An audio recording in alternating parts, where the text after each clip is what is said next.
نمیدونی چرا این لعنتی ها گازو قطع کردن؟ پول برق نداده بودیم، امروز آمدن گاز قطع کردن آقا جان. برق چه ربطی به گاز داره پسر؟ چرا گازو قطع کردن؟ ماموره گفت کمرم درد میکنه، نمیتونم از تیر برق بالا برم، گاز قطع کردن. تو این مملکت هیچی سر جای خودش نی؟ یالا آقا صفدر، چه خبر شده باز خونه رو سرتون گذاشتید؟ ای داده بیداد، صابخونه اومد یه وقت نفهم پول برقو ندادین. باز اینجا مهمونی گرفتیم؟ ناسلامتی او قدیما اول در میزدن بعد میامدن تو خانه.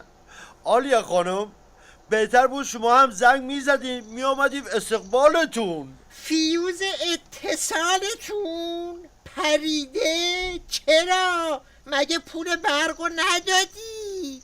نه بابا، پس این لامپ چجوری روشنه؟ خسرو گفت در میزدین میومدیم ازتون استقبال میکردیم. لازم نکرده، خودم کلید خونه رو دارم. میگم این پسرت که هفته 7 روز همینجا ریشه زده بهتر جا به جاش نکنی، خوش میشه. آخ حرف دل منو زد. خیلی لطف دارین. زمین گلف دارین؟ با اجازه کی ساختین؟ گلف چیه؟ گفتم لطف داریم، لطف. عجب بدبختی گیر کردیم ها. صبر کن ببینم این پسر نیقلیونیه کیه بدون اطلاع من آوردین تو خونه؟ این پسر داداشمه، اسمش اسیه. نصفش ارسیه؟ ارس کی هست؟ اسمش اسیه. اسی. خب بابا حالا چرا داد میزنی؟ مگه فکر کردی من کرم؟ نه من کرم. من نرم؟ کجا نرم؟ تازه اومدم سراغتون. آقا صفدر 2 ماهه که اجارت عقب افتاده هیچ، بعد رفتی پسر داداشت هم آوردی اینجا؟ رو هم خوب چیزیه والا. عالیه خانوم، شما به بزرگی خودتون ببخشید. ایشالا سر ما اجاره رو همه رو یه جا پرداخت میکنم. ببینیم و تعریف کنی. خب ببینم 2 هفته دیگه عیده، رفتی لباس واسه این بچه ها بخری یا نه؟ چی شد؟ تا 2 دقیقه پیش که ما اینجا اضافه بودیم. عالیه خانوم، راستش هرچی رفتم لباس واسه عید قیمت کردم بیشتر به این نتیجه رسیدم که تن آدمی شریف است به جان آدمیت، نه همین لباس زیباست نشان آدمیت. میداره چیه؟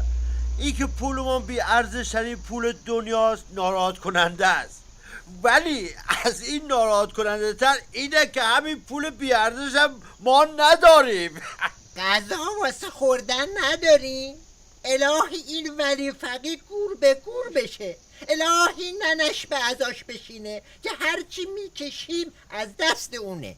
آره والا. مگه من مردم که شما گرسنه بمونید مادر جان؟ پاشین جمع کنیم بیاین پایین خونه من، یه قابلمه آبگوش بار گذاشتم، یه پارچ آبم میریزیم توش، همگی با هم یه تیلیتی میزنیم.